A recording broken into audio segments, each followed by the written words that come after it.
This is Gene Key, Skyserve, Texas News. From the Texas News Brief, President Trump, in an attempt at addressing the gun violence at the Texas Santa Fe school, flew to Houston Thursday morning, meeting with families of Santa Fe victims, then headed to Dallas by afternoon. President Trump talked with Texas Governor Greg Abbott after arriving at Ellington Field Joint Reserve Base in Houston. At the same time, the U.S. Department of Education Thursday announced an award to Santa Fe Independent School District of a $1 million grant. The grant is called the Project School Emergency Response to Violence Grant, which will help with recovery efforts following the tragic shooting at the Texas high school. Need resources to respond, recover, and reestablish safe environments for students.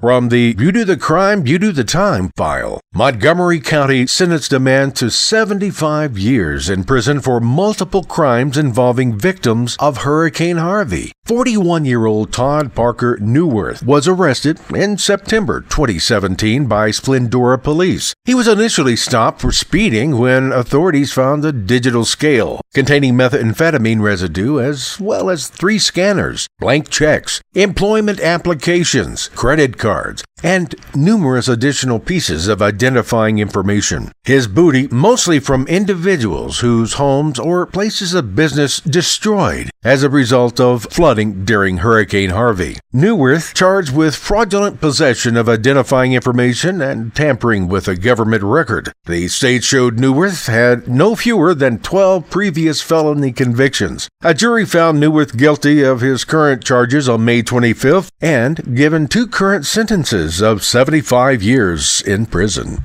From the Robbers Take Note file, sheriff's deputies say 1 man is dead and 2 other men questioned after an alleged robbery led to a shooting Wednesday night. The holdup happened at about 9 p.m. at an apartment complex in Harris County. Deputies with the Harris County Sheriff's Department say 3 men jumped another man who was getting out of his car at the apartments. The suspect allegedly held him at gunpoint and tried to rob him, but the victim pulled out his gun and exchanged gunfire with the robbers. One of the suspects shot, with all 3 fleeing to a nearby hospital. The wounded suspect died at the hospital and the other 2 men were taken in for questioning. At last check, no charges have been filed in the robbery case as it remains under investigation. The victim was not hurt. This is Gene Key reminding you to visit us on YouTube, Facebook, or Tumblr at Skyserve News Service.